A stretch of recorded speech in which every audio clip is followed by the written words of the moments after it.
Ազատ լուրերը շարունակում է աշխատանքը, ես Արա Աբրահամյանն եմ, բարի երեկո։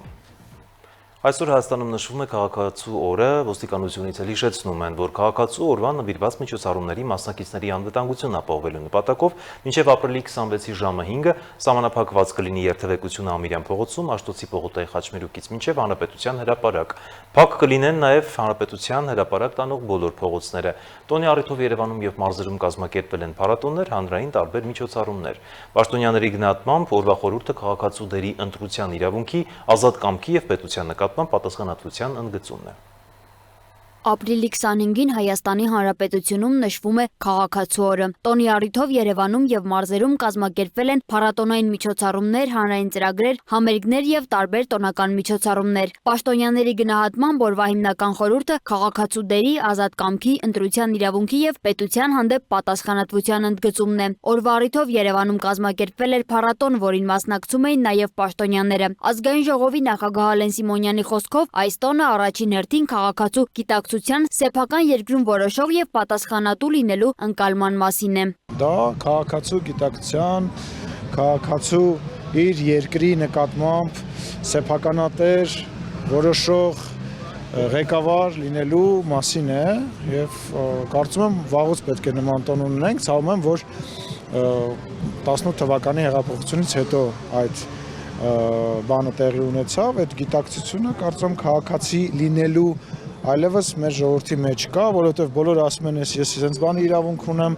ասում են, ես սենց կարամ անեմ, նենց կարամ անեմ, վարչապետին են դիմում ուղիղ նամակով։ Քաղաքացու օրվա միջոցառումների ձևաչափին անդրադարձել է Հայաստանի Հանրապետության էկոնոմիկայի նախարար Գևորգ Պապոյանը։ Նրա խոսքով այս տարի փորձ է արվել պետական տոնը մոտեցնել ժողովրդական տոնի տրամաբանությանը, այն դարձնելով ավելի բաց, անմիջական եւ քաղաքացիների մասնակցության վրա հիմնված։ Սովորաբար մեր տոների մեջ ու քաղաքացիների կազմակերպած տոների մեջ կա մի հատ մեծ խզվածք։ Պետական տոները սովորաբար լինում են ինչ-որ միայն դասական երաժշտությամբ, հատուկ միջոցառումներ, արվեստ, բարձրարժեք մշակույթ եւ այլն, եւ իսկ ժողովրդական տոները սովորաբար մի քիչ ավելի այս բնույթի մեջ են եւ մենք այս անգամ փորձել ենք, այսպես ասած, այն ինչ-որ ժողովուրդը, ինչպես որ ժողովուրդը նշում սովորաբար իր տոները, մենք եւս պետությունը եւս իր քաղաքացիների հետ այդ ձևով նշի, իհարկե մյուս եւ նման միջոցառումները եւս իրենց տեղը ունեն, բայց նաև այդ բաղադրիչը, որը ժողովրդականությունն է, միշտ բացակայել է։ Օրվա խորհրդի մասին խոսել է նաև աշխատանքի եւ սոցիալական հարցերի նախարար Արսեն Թորոսյանը։ Նա ընդգծել է, որ տոնը միայն մեկ օրվա իրադարձություն չէ, այլ գաղափար, որը պետք է հիշել ամեն օր, սակայն ապրիլի 25-ը այդ գիտակցությունը միասին նշելու առիթ է։ Արդեն 8 տարի ըստ էության վստահ լինելով, որ Հայաստանի Հանրապետությունում քաղաքացին է որոշողը եւ որոշիչը, թե իր սեփական ճակատագիրը, թե իշխանությունները ովքեր են լինելու Հայաստանի Հանրապետությունում, տոնում ենք բարձր տրամադրությամբ, այս տարի ֆեստիվալ է կազմակերպվել, նաև գիտեք մարզերում, դպրոցներում տարբեր միջոցառումներ կան, այսպես ասած դասախոսություններ են տեղի ունենում։ Մենք էլ այսօր այստեղ ենք, ցենց լավ միջավայրում, երեկոյան համերգով աշխարհահռչակ աստղերի կողմից։ Հայաստանի Հանրապետության ազգային ժողովի падգամավոր Մարիամ Պողոսյանն իր խոսքում քաղաքացու օրը կապել է քաղաքացիների ազատ կամքի, խոսքի ազատության եւ ընտրական իրավունքի հետ։ Կարծում եմ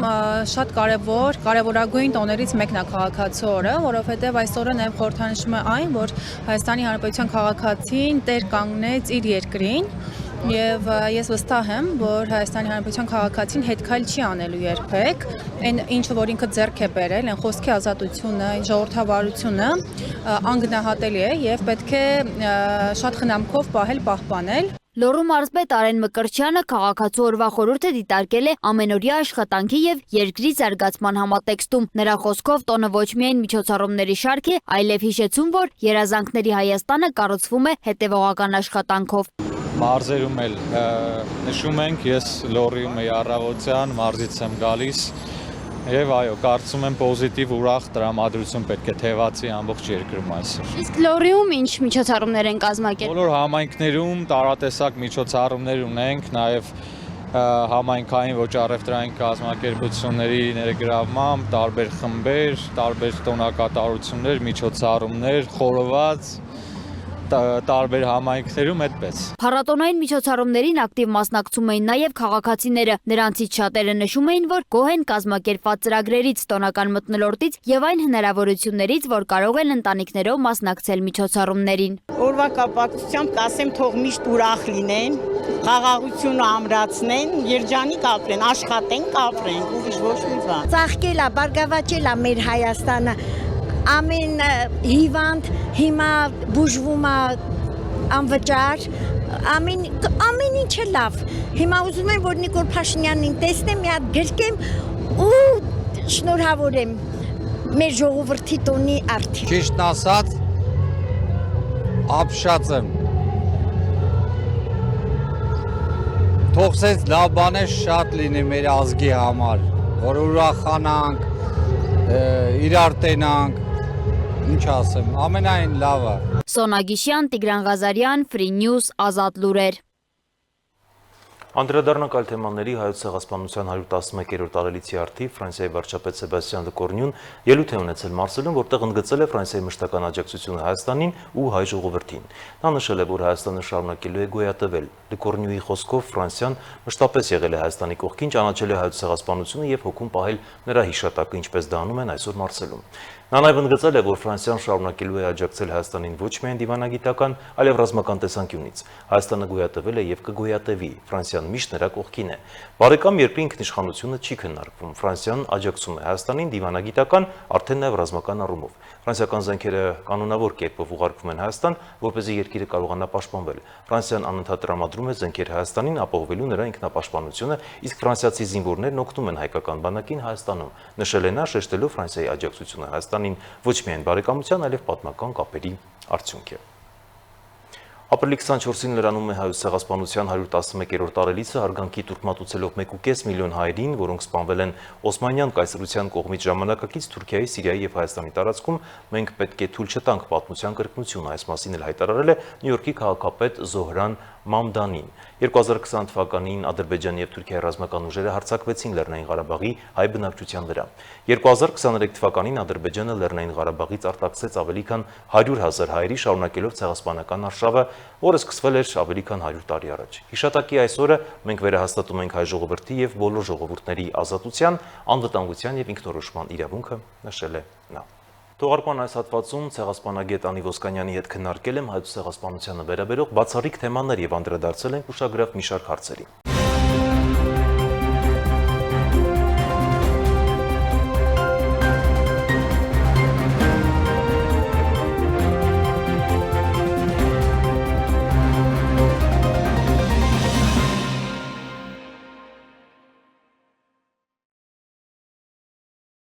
Բարի եկեք Տիկին Ոսկանյան, շնորհակալություն հրավերն ընդունելու համար։ Բարև ձեզ, ես նույնպես շնորհակալ եմ հրավերի համար։ Միասին փորձելու ենք ամփոփել անցնող շաբաթվա կարևոր եւ ուշագրավ իրադարձությունները եւ թերևս սկսենք շաբաթվա ամենակարևոր ուշագրավ իրադարձությունից, հատկապես մեզ համար ցեղասպանության թեմային ենք անդրադառնալու եւ պատական չէ, որ հենց ձեզ ենք հյուրընկալել որպես ոլորտի լավագույն մասնագետ, ցեղասպանագետ, թուրքագետ, ինչու՞ չէ նաեւ օսմանագետ եւ ես վստահ եմ, որ բավականին հետաքրքիր թեմաների մասին ենք խոսելու եւ դուք բավականին նոր եւ հետաքրքրական տեղեկատվություն եք մեզ փոխանցելու, սակայն մինչ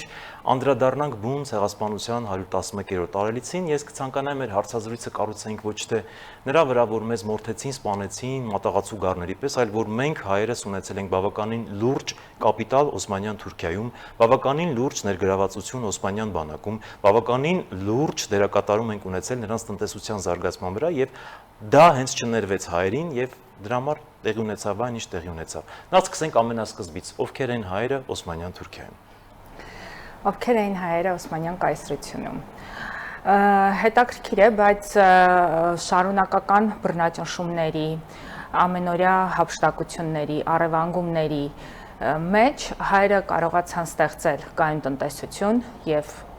ամենօրյա զարգացող տնտեսություն եւ կրթություն։ 19-րդ դարի վերջին 20-րդ դարի սկզբին հայ տնտեսվարողները արդեն մրցում էին Օսմանյան կայսրությունում գտնվող եվրոպական կապիտալի հետ, մենք ունենք անուններ, մենք ունենք բավականին մեծ թվով գործարաններ, նավաշինական ընկերություններ, բամբակի արտադրությունը Ադենայի նահանգում գրեթե ամբողջությամբ պատկանում էր հայերին, այսօր աշխարհում այդքան հայտնի Թուրքիայի տեքստիլը ամբողջությամբ հայերն են հիմնադրել, կարելի է այդպես ասել, հիմքը հայկական է եղել, մենք ունենք մանուսայագործության, դա մանուսան հատուկ գործվածքի տեսակ էր, մանուսայագործության այդ գործարանների եւ ջուլհականոցների օրինակներ, ինչպես այն թափում, այնպես էլ արաբկիրում, մենք ունենք ընտանիք արաբկիրում, որի գործարանների տված արտադրանքը կարողանում էր ոսկե մեդալներ շահել եվրոպական տարբեր քաղաքներում, մասնավորապես Ֆրանսիայում առաջընթացը անծայրածիր է եւ եթե մենք սկսենք անուն թվել ոչ մի եթերային ժամանակ չի կարող բավականացնել, այստեղ կարևոր է նշել, որ իսկապես մրցակցային խիստ անհավասար պայմաններում, որովհետև Օսմանյան կառավարությունը արդեն գնում էր հատկապես թուրքերի հեղաշրջումից հետո տնտեսությունը թուրքացնելու առաջին պլան թուրքերին մղելու ծրագրով եւ ստեղծված անհավասար մրցակցային պայմանների մեջ հայերը կարողանում էին ունենալ շարունակական առաջընթաց։ Այստեղ առաջին մեքենաների, հաստոցների, գործարաններում կիրառվող առաջին մեխանիզացված այդ հաստոցների մուտքը նույնպես կապվում է հայերի հետ Օսմանյան կայսրություն, արտադրությունը հիմքը դրվել է հայերի կողմից։ Ոչ միայն հայերի, հույների, հրեաների, բայց հիմնական կապիտալը այո գտնվում էր հենց հայերի, հույների եւ հրեաների ավելի փոքր տոկոսով ձեռքին։ Հայերը եթե անցնենք զինվորագրությանը, ասենք հայերը Օսմանյան բանակում զինվորագրելու իրավունք ստացան 1909 թվականից հետո, իհարկե հայերը պայքարեցին դրա համար, որպեսզի ոչ միայն հայերը, ոչ իսլամները, սակայն մինչ այդ էլ հայերի ներդրումը Օսմանյան բանակում բավականին լուրջ էր, հենց բանակի ողջ սպառազինում, այսինքն վառոդի արտադրությունը գտնվում էր Հայդադյան ընտանիքի ձեռքում։ Նավաձուլարանների վետտեսուչը, հսկիչը այդ գործով զբաղվում էր Դեմիրճի Բաշյան ընտանիքը, հացի մատակարարում Էկմեկչի Բաշյան ընտանիքինն էր։ Այստեղ եթե մենք անդրադառնում ենք բժշկությանը, ապա Կարմիր մահիկի հիմնադիրներից էր Սերոբե Վեչինյանը, նա նաև առողջապահական առաջին թերթիկի առաջին թերթի հիմնադիրն էր Օսմանյան կայսրությունում, նա 40 տարի ղեկավարել է ռազմաբժշկական վարժարանը եւ եթե մինչեւ 1909 թվականը հայերը չէին ծառայում Օսմանյան բանակում որպես զինվորներ, թեպետ 1864 թվականին փորձ եղավ հայ երիտասարդներին ընդունել զինվորական հարբի եւ վարժարանը, սակայն նրանց չթողեցին իրենց կարիերայում առաջ գնալ, դա այդպիսի մի դրվագ էր, որը կանգ առավ, սակայն հայ երիտասարդները ռազմաբժշկական կրթություն էին ստանում եւ նրանք ներգրավված էին արդեն որպես բժիշկներ։ Իսկ 1909 թվականից հետո մենք տեսնում ենք, որ մեծ թվով հայ երիտասարդներ ընդունվեցին ռազմական վարժարաններ եւ նրանց առանձին պատմությունները կան, նրանց հետագիծը կա, նրանց մասնակցությունը կա, ինչպես թուրք-իտալական, այնպես էլ բալկանյան պատերազմներին, նրանց սխրանքները կան առաջին աշխարհամարտի տարիներին, մասնավորապես Սարգիս Թորոսյանի, ով ստացել է երախտագիտության շնորհակալագիր Օսմանյան կայսրության պատերազմական նախարար Էնվերի կողմից շնորհակալագիր դարդանելում իր խոցած անգլիական նավերի համար եւ իհարկե մենք ունենք այն մեխանիզմը, որը գործի դրվեց հայոց ցեղասպանության տարիներին, հենց փետրվար ամսին Էնվեր Փաշայի հրամանը հայ տղամարդկանց բանակի շարքերում զինաթափելու եւ ոչնչացնելու, որը տվել է 1915 թվականի փետրվարի 28-ին եւ հրամանագրի հենց 1915 թվականի փետրվարի հրամանագրի տեքստը հայտնաբերվեց Երուսաղեմի հայոց պատրիարքարանի արխիվներում։ Շատ պատահական։ Այո, արխիվները ուսումնասիրելու ժամանակ եւ հրատարակվել է առաջին Մատյանի արխիվի առաջին հատորում իմ եւ գործընկերներիս Լուսինե Սահակյանի, Անի Սարգսյանի կողմից։ Այստեղ մի հետաքրքիր հանգամանք, քանի որ բանակից խոսեցինք, մեկ ուրիշ շնորհակալագրի պատմություն էլ կա, որը արժանացել է Հովհաննես Ակինյանի ընտանիքը։ Հովհաննես այդ շնորհակալագրի պատմությունը շատ հետաքրքիր է, որովհետև բացում է մեկ ուրիշ շատ ավելի կարևոր շերտ։ Հովհաննես Ակինյանը սեբաստացի հայ սպա էր, ով այդ առաջին զինվորներից էր եւ ռազմական կրթություն էր ստացել եւ ներգրավվել էր Օսմանյան բանակում արդեն որպես սպա։ Հովհաննես Ակինյանը Սարիղամիշի ճակատամարտի ժամանակ, որտեղ թուրքական բանակը ջախջախից պարտություն կրեց, փրկում է Էնվեր Փաշայի կյանքը եւ ստացած այդ վերքից ինքն է զոհվում։ Ընդհանրապես հայկական սպայակույտը գերությունից ազատում է թուրքական այդ բարձր էլիտային այդ ճակատամարտի ժամանակ եւ Էնվեր Փաշան Սարիղամիշի պարտությանն է հաջորդում անմիջապես հայ տղամարդկանց ոչնչացնելու հրամանը։ Դրանից հետո Էնվեր Փաշան շնորհակալագիր է նաեւ ուղղում Հովհաննես Ակինյանի ընտանիքին եւ պատերազմից առաջ մի օրենք կար, որ զինվորականների ընտանիքները չպետք է տեղահանվեն, սակայն բնականաբար օրենքը չի գործել, նրանք տեղահանվել են բոլորի հետ միասին, տեղահանությունները սկսել էին շատ ավելի շուտ, քան հետագայում գործի էր դրվել այդ տեղահանության չընդունված օրենքը։ Օսմանյան կայսրությունում մենք տեսնում ենք լուսանկարներով այդ գաղթի ճանապարհները, երթուղիները եւ մեզ մոտ այնպիսի տպավորություն կարող է ստեղծել, որ պարզապես տեղական իշխանությունների հրամանով, այսինքն մարդիկ խմբվում էին եւ նրանց տեղափոխում էին այլ վայրեր։ Երթուղիները հստակ մշակված էին, ոչ մի տարերային կամ սովորական, ոչ մի պարզապես ուղղակի գործողություն չի կատարվել ողջ տեղահանության ընթացքում։ Մտածված, պլանավորված սպանդ է եղել։ Նախապես ծրագրված կառավարության կենտրոնական կառավարությունից եկող հրամաններով, կազմված երթուղիներով, յուրաքանչյուր քաղաքից, ավանից, գյուղից տեղահանվել է բնակչությունը եւ նրանք իրենց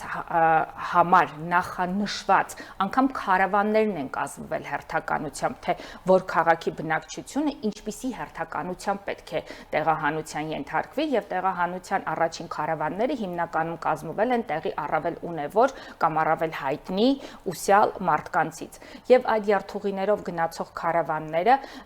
հասնում էին արդեն իսկ նախանշված գաղթակայաններ, այնուհետեւ տեղափոխվում էին համակենտրոնացման ճամբարներ,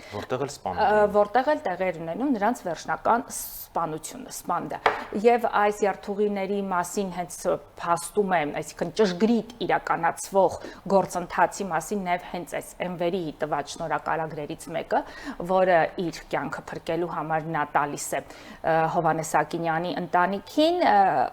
Հովհաննես Ակինյանը ծագումով Սեբաստիայից էր եւ շնորհակալագիրը գնում է Սեբաստիա նրանց տուն, բայց նրա ընտանիքը արդեն ենթարկված էր բռնագաղթի եւ շնորհակալագիրը Սեբաստիայի տեղական իշխանությունների կողմից ուղարկվում է Սուրուջ։ Սուրուջը համակենտրոնացման ճամբարներից մեկն էր։ Այսինքն այդ անապատի վրանակաղաքները դրանք համակենտրոնացման ճամբարներ էին, որտեղ կենտրոնացնում էին հայերին։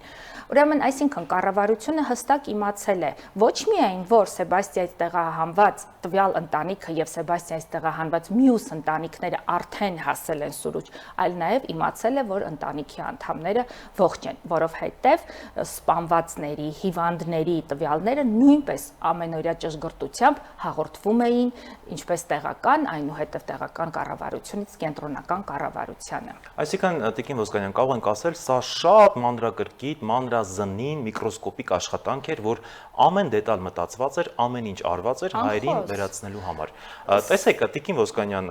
իհարկե շատ հետաքրքրական թեմաներ են քննարկում, սակայն ժամանակը քիչ է, ավելի կարևոր թեմաների անդրադառնանք։ Տեսեք, մենք ունեցել ենք բավականին լուրջ տնտեսական կալվածքներ, ներգրավվածություն, հողեր բազմաթիվ, որոնց վկայությունները կան մինչև հիմա հայ սեփականաշտուրման վկայականներ եւ այլն։ Կա հնարավորություն երբևէ, որ այդ մասին բարձրաձայնվի եւ ետ պահանջվի կամ որևէ քեյսով, որևէ տեսքով դատարան դիմվի եւ այս հարցի մասին կարող ենք մենք բարձրացնել միջազգային ատյաններում։ Անխոս, ուրեմն մենք ունենք Օսմանյան կայսրությունում մենք երկու տեսակի հող ենք ունեցել, ազգապատական եւ անհատական, այսինքն համայնքային սեփականություն եւ մասնավոր սեփականություն, կալվածագրեր կան նաեւ գրանց համատյանները, կան նաեւ այդ ժողովների, առաջնորդարաններին կից ժողովների ատենագրությունը, օրինակ պահպանված ատենագրության տետրերում մենք հանդիպում ենք ամենօրյա աշխատանքի, միջազգային դատարաններ դիմելու համար հարկավոր է լրջագույն մասնագիտական խմբերի ձևավորում, որովհետև մենք ունենք իսկապես անհատ մասնագետներ, որոնք ամենօրյա իրենց աշխատանքն են կատարում եւ նրանցից շատերը իսկապես լավ են կատարում, բայց դրա համար հարկավոր է իսկապես մի լուրջ աշխատանքային խմբի ստեղծում, որտեղ անպայման պետք է ներգրավվեն ինչպես իրավաբաններ, այնպես էլ տնտեսագետներ, պատմաբաններ, ցեղասպանագետներ եւ համակարգված հստակ աշխատանքի արդյունքում բնականաբար հնարավոր է կազմել այն բոլոր փաթեթները, որով մենք կարող ենք ներկայացնել մեր հայցերը։ Շատ լավ, Տիկին Ոսկանյան, եւս մեկ կարևոր թեմայի եմ ուզում անդրադառնամ, շատ հաճախ տարակարծությունների տեղիք է տալիս, հասարակության լայն շերտերը հաճախ շփոթում են, չիմանալով, որ մեծ եղերն եւ հայոց ցեղասպանություն դա նույնը չէ։ Ես կցանկանայի դրանց տարբերության մասին հանգամանալից ներկայացնենք, բայց նաեւ շատ կարճ։ Ուրեմն հայոց ցեղասպանության ընդհանրապես ցեղասպանությունների, իսկ ցեղասպանությունները դրանք հանցագործություններ են, մարդկության դեմ ուղղված հանցագործություններ են, դրանց մասին խոսելիս պետք է հստակ եզրութաբանությամբ արտահայտվել, որովհետև այստեղ յուրաքանչյուր խոսքը, յուրաքանչյուր բառը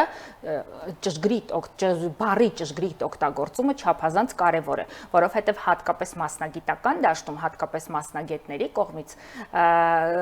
դրանց սխալ, ոչ ճշգրիտ կիրառումը հիմք է տալիս ժխտողներին, որպեսզի նրանք կարողանան առավել հստակ կառուցել իրենց թեզերը։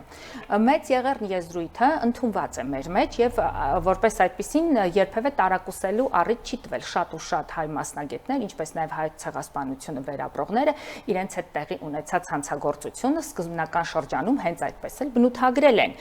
Սակայն հետագայում, երբ հայ ցեղասպանության ժխտումը սկսվել է հենց ցեղասպանության իրականացմանը զուգընթաց, այսինքն հանցագործպետությունը բոլոր ջանքերը ներդրել է նաև հանցագործության հետքերը կոծկելու, այն ժխտելու, չընդունելու այդ գործընթացի մեջ։ Իսկ այսօր ժխտողականությունը նաև տարբեր փուլերի մեջ է մտնում, կա նաև փափուկ ժխտողականություն, այսինքն մենք կարող ենք տեսնել մասնագետների, ովքեր օգտագործում են մեծ եղերն եզրույթի եւ ասում են, իսկ ինչ է պատահել, ես խոսում եմ հայ ցեղասպանության մասին, ես մեծ եղերն եմ ասում, սակայն մեծ եղերն իրավական ոչ մի հիմք եւ նշանակություն չունի, այսինքն դա ինչ է, դա օտար լեզուներով, օրինակ թուրքերեն լեզվով թարգմանվում է բյուկ ֆելաքետ, այսինքն մեծ աղետ, ողբերգություն, ֆելաքետ աղետ կարող է հանդիսանալ նաև ջրհեղեղը, կարող է հանդիսանել նաև երկրաշարժը, այսինքն իսկ ցեղասպանություն եզրույթը իր մեջ կրում է կոնկրետ հանցագործություն կանխամտածված, այսինքն գոյություն ունի կոնվենցիան, այսինքն դա օրենքի խախտում է, որը ենթադրում է որոշակի պատիժ եւ այսօրվա խոսույթում չկիրառել հենց հայոց ցեղասպանություն եզրույթը նշանակում է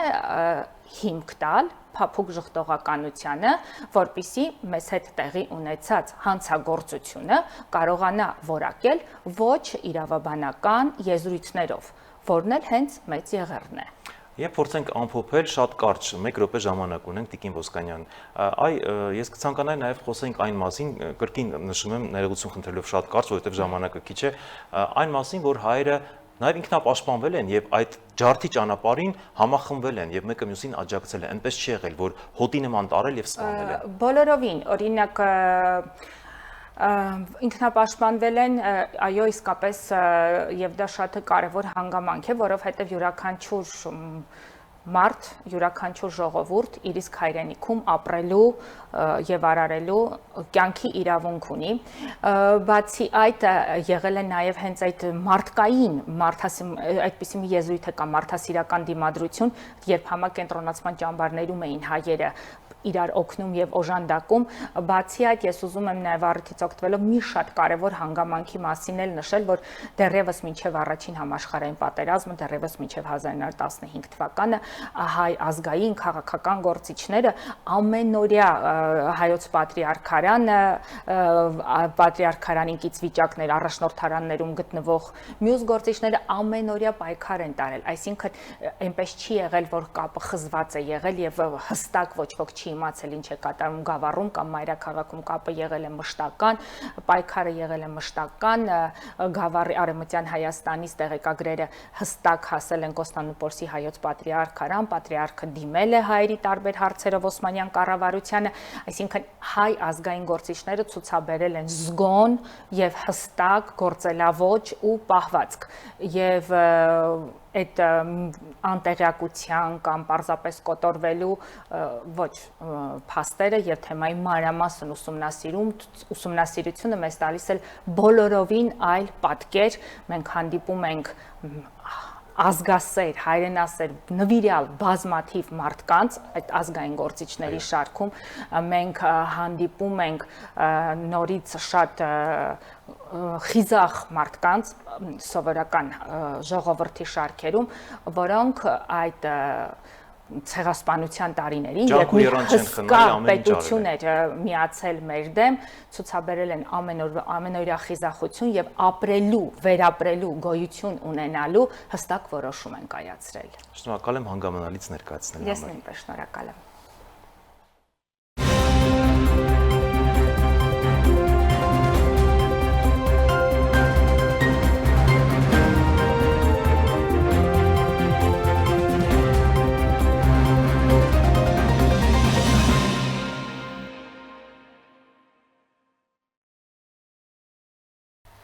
Երևանի Ալիխանյան 6-1 հասցեում ժամանակակից բարձրահարկ շենքի բակը վերածվել է կենդանի ու շնչող կանաչ տարածքի։ Այստեղ իրականացվող յուրահատուկ նախաձեռնության շրջանակում յուրաքանչյուր բնակարանի համար տնկվում է անվանական ծառ, ձևավորելով ոչ միայն գեղեցիկ լանդշաֆտ, այլև բնակիչների եւ բնության միջև ամուր կապ։ Ապրիլի 24-ի խորագրի ներքո իրականացվող այս ծառատունքը միավորում է մարդկանց, ստեղծելով հիշողության, պատասխանատվության եւ կյանքի շարունակականության խորհրդանշական միջավայր։ Ֆիզիկայի ինստիտուտի բանավանում Ալիխանյան 6 կոտորակ 1 հասցեում այսօր սովորական օր չէ։ Այստեղ ժամանակակից բարձրահարկ շենքի բակում, որտեղ դեռ վերջերս շինարարական եռուզեռ էր, հիմա արդեն տիրում է բոլորովին այլ իրավիճակ։ Ակտիվորեն ընթանում են կանաչապատման աշխատանքներ։ 2020 թվականի հուլիսին Ռադկո ընկերության հիմնադիր տնօրեն Արթուր Մնացականյանի նախաձեռնած ծրագիրը այսօր վերածվել է կենդանի եւ շնչող միջավայրի։ Կառուցապատողը նաև նախաձեռնել է կանաչ հատվածի կանաչապատում, իսկ քաղաքապետարանը նախաձեռնել է այս դիմացը գտնվող պուրակի կանաչապատում շուրջ 250 եւ ավել ծառ է տնկվելու եւ 2000-ից ավել թուփ։ Եվ մեր հատվածում է բավականին մեծ քանակությամբ եւ լավ գեղեցիկ լանդշաֆտով ծառեր են տնկվելու։ Դժվար է միանգամից 90 բնակչի համար ունիվերսալ հատակագիծ մտածես, որ բոլորը հավանեն, բայց մենք ես իմ համահեղինակի հետ եմ նախագծել, բոլորը գոհ են հատակագծերից, իսկ հիմա ասենք հասել ենք եզրափակիչ փուլին, բարեկարգում, կանաչապատում, ինչ խոսք Սա արդեն շատ ավելի լավ կենսական միջավայր է բնակիչների համար։ Բարձրահարկ այս շենքի յուրաքանչյուր բնակիչ իր մասնակցությունն ունի շրջակա միջավայրի ձևավորման գործում։ Այս շենքը եղել է իմ երազանքը, ես կառուցապատել եմ մեր թիմով այս շենքը եւ հիմա ես իմ հաջորդ երազանքն եմ իրականացնում ծառատունկը շենքի շուրջ, որպեսզի բարեկարգենք միջավայրը։ Ես շատ ուրախ եմ այսօրվա համար եւ մեր բոլոր բնակիչները սիրով իրենց ներդրումը կունենան այս այգում կանաչապատման մեջ։ Շենքի բակում իրականացվող կանաչապատումն առանձնահատուկ գաղափար ունի։ Յուրաքանչյուր բնակարանի համար տնկվում է անվանական ծառ։ Սա պարզապես ծառատունք չէ, սա պատասխանատվության եւ կապի ստեղծում է մարդու եւ բնության միջև։ Յուրաքանչյուր բնակիչ գիտի իր ծառը հենց իր խնամքի կարիքն ունի եւ այդ գիտակցումը ձևավորում է ավելի հոգատար վերաբերմունք ընդհանուր տարածքի նկատմամբ։ Ինչ խոսք, որ ամեն մեկը եթե իր անվանումով ունենա ծառեր եւ խնամքի տեսակետից եւ նաեւ հուշը մնալու տեսակետից շատ կարեւոր գործոն է իմ կարծիքով։ Ապրիլի 24-ի խորհրդի ներքո տնկված այս ծառերը դառնում են կյանքի շարունակականության, վերածննդի եւ հիշողության խորհրդանիշներ։ Այս գաղափարը ոչ միայն ընդունվել է, այլև մեծ ոգևորությամբ տարածվել բնակիչների շրջանում։ Մարդիկ ակտիվորեն շփվում են, ծանոթանում, միասին ստեղծելով իրենց կանաչ անկյունը։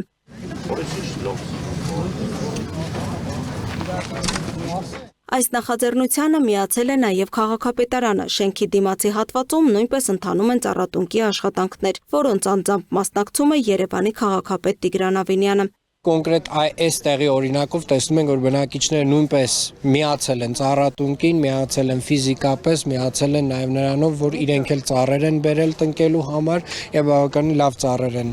առաջարկում բնակիչները եւ կարծում եմ, որ այս process-ները իրենք վարակիչ են եւ հուսով եմ այս կտարածվի նաեւ քաղաքի ամբողջ ծավալով, ամբողջ տարածքով, արդեն իսկ ուղակի մեզ հետ համաձայնեցնելով եւ իրականացնելով նաեւ բնակիչների կողմից։ Ալիխանյան փողոցի այս հատվածում ձևավորվում է նոր մշակույթ, բնակվել եւ միաժամանակ կառուցել, պահպանել եւ զուգահեռաբար կանաչապատել։ Իսկ այստեղ տնկված ամեն մի ծառ դառնալու է մի պատմություն ոչ միայն այն տնկողների, այլև նրանց ժառանգների հիշողության ու ապագայի մասին։ Լուսինե Գրիգորյան, Տիգրան Ղազարյան, Free News, Ազատ լուրեր։ Հակակոռուպցիոն դատարանը մասնակի բավարարել է դատախազության ապօրինի ծագում ունեցող գույքի բռնագանձման հայցը վճռով Հայաստանի Հանրապետության երրորդ նախագահ Սերժ Սարգսյանի եղբայր Լովա Սարգսյանի դուստր Անի Սարգսյանից որպես ապօրինի ծագում ունեցող գույք հօգուտ Հայաստանի Հանրապետության կբռնագանձվի Արենի հեկի 39341 հատ բաժնետոմս, $864,000 ավանդ, 13 միլիոն դրամ եւ 5000 եվրո։ Անցնող շաբաթվա քրեական քրոնիկոն։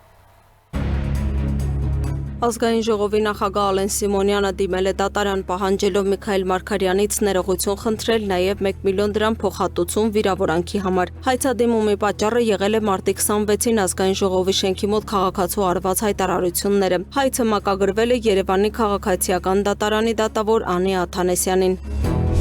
2025 թվականի դեկտեմբերի 25-ին մեղադրյալ գեներալ-մայոր Գրիգորի Խաչատուրովի նկատմամբ կալանքը որպես խափանման միջոց կիրառելու վերաբերյալ հատուկ վերանայման բողոքի քննության արդյունքում վերաքննիչ հակակոռուպցիոն դատարանի որոշմամբ նրա նկատմամբ որպես խափանման միջոց է կիրառվել կալանքը Գրիգորի Խաչատուրովի նկատմամբ հայտարարված է հետախուզում։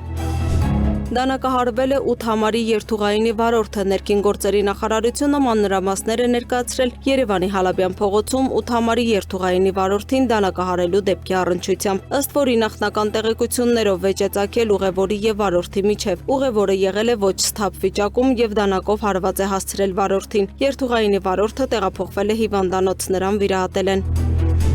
Անօրինական միգրացիա $42,000 դիմաց քրեական վարույթի նախաքննությունն ավարտվել է։ Պարզվել է, որ Հայաստանի քաղաքացիներ ԱԱ-ն, ԿԻ-ն եւ ՀԹ-ն նախնական համաձայնությամբ կեղծ փաստաթղթերի եւ տեղեկությունների օգտագործմամբ $42,000 դիմաց կազմակերպել են ՍՅ-ի եւ ԱՅ-ի ելքը Հայաստանի Հանրապետությունից օտարերկրյա պետություն մուտքը եւ օտարերկրյա պետությունում գտնվելը, մասնավորապես Շենգենյան համաձայնության երկրներ մուտքի թույլտվության ստացումը։ Այնուհետև ՍՅ-ն եւ ԱՅ-ն Միացյալ Նահանգներ հասնելու նպատակով մեկնել են Իտալիա, այնուհետև Բրազիլիա, Պանամա, Նիկարագուա, Հոնդուրաս, Գվատեմալա, Մեքսիկա։ Վերջիններս Մեքսիկայից 4-րդ փորձից միայն կարողացել են մուտք գործել Միացյալ Նահանգներ, որտեղ ամիսներ շարունակ մնալով տարբեր քրեակատարողական հիմնարկներում վերադարձել են Հայաստանի Հանրապետություն։ Դեպքի առթիվ ԱԱ-ի, ԿԻ-ի եւ ՀԹ-ի նկատմամբ հարուցվել է հանրային քրեական հետապնդում։ Նրանց նկատմամբ որպես խափանման միջոց կիրառվել է կալանքը։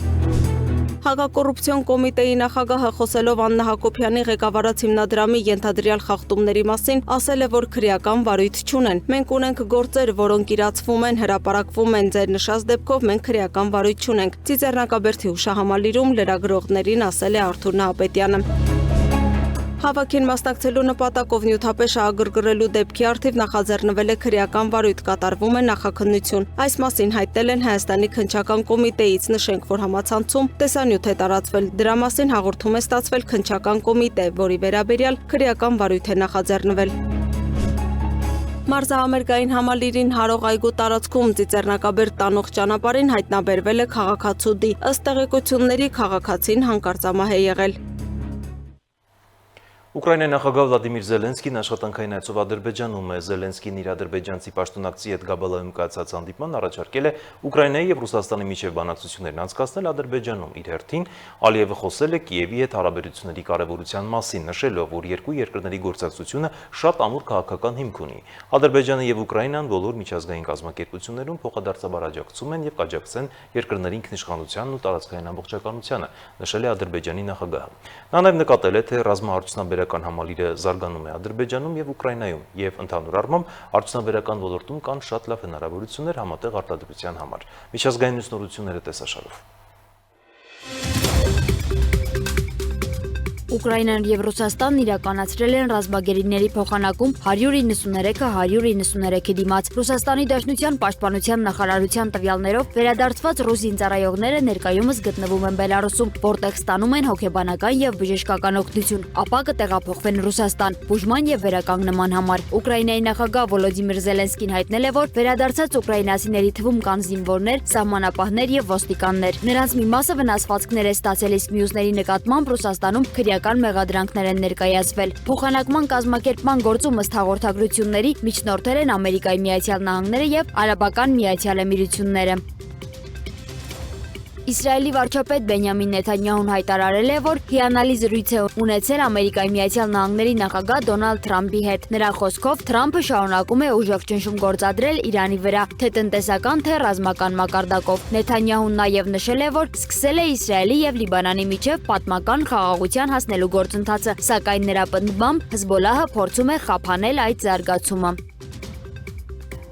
Սպիտակ տան մամուլի քարտուղար Քերոլայն Լևիթը հայտարարել է, որ Ամերիկայի Միացյալ Նահանգների նախագահ Դոնալդ Թրամփի հատուկ բանագնաց Սթիվ Ուիթքոֆը եւ Ջարեդ Քուշները կրկին կմեկնեն Պակիստան իրանական պատվիրակության ներկայացուցիչների հետ ուղիղ բանակցություններ վարելու համար։ Նրա խոսքով հանդիպման նախաձեռնությամբ դիմել է հենց իրանական կողմը։ Լևիթը նաեւ նշել է, որ Ամերիկայի Միացյալ Նահանգների փոխնախագահ Ջեյդի Վենսը եւս պատրաստ է մեկնելու Պակիստան։ Միևնույն ժամանակ իրանական Թասիմ գործակալությունը հայտնել է, որ Թեհրանը որևէ ծրագիր չունի Պակիստանում բանակցելու Ամերիկայի Միացյալ Նահանգների ներկայացուցիչներ Սթիվ Ուիթքոֆի եւ Ջարեդ Քուշների հետ։ Ըստ աղբյուրի Իրանի արտաքին գործերի նախարար Աբբաս Արաղչին մեկնում է Իսլամաբադ պակիստանյան ղեկավարության հետ քննարկելու պատերազմի դադարեցման վերաբերյալ Իրանի դիրքորոշումը։ Ֆրանսիայի նախագահ Էմանուել Մակրոնը հայտարարել է, որ Միացյալ Նահանգներն այլևս չի ընկալվում որպես ամբողջությամբ հուսալի գործընկեր։ Աթենքում ունեցած ելույթի ժամանակ նա նշել է, որ Ամերիկայի Միացյալ Նահանգները կարող է որոշ երկրների համար մնալ դաշնակից, սակայն այլևս այդպիսի ուժ չէ, որի վրա կարելի է լիովին հույս դնել։ Մակրոնը նաև նախկինում զգուշացրել էր, որ երկարաժամկետ հեռանկարում Ամերիկայի Միացյալ Նահանգները կարող է դադարեցնել Եվրոպայի պաշտպանությունը, ինչի պատճառով Եվրոպան պետք է ամրապնդի սեփական անվտանգային կարողությունները։